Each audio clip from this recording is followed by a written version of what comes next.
Now, you got just about every one of your marathons right. You know, a lot of big wins in London, New York, Chicago. Did you have any special race day routines that you thought were fundamentally important? And when you were breaking records in particular, were there certain like bullet point practices you had on race morning and maybe the night before that you relied upon? I would have a number of I guess, set in stone things that I stuck to around races and particularly around marathons.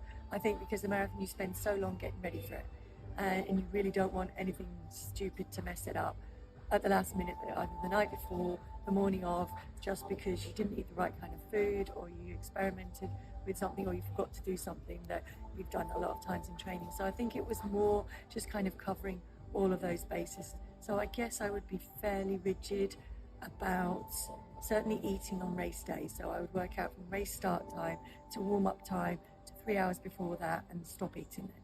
And then between then I would make sure that I was constantly sipping on carbohydrate drinks, might have something like a gel, but nothing more than that, just to make sure that everything was fully digested, ready to go. And I would stick to the same race day breakfast that I would pretty much have before my long runs in training.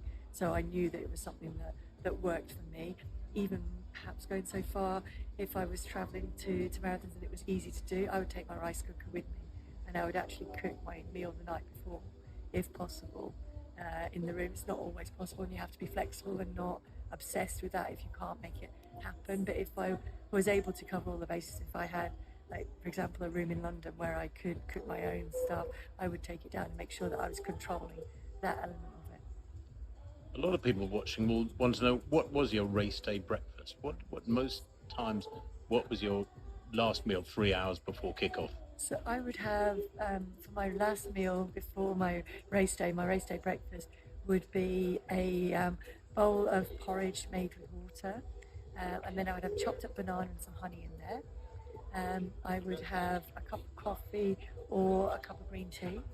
I would have an energy carbohydrate drink as well, and a couple of squares of dark chocolate.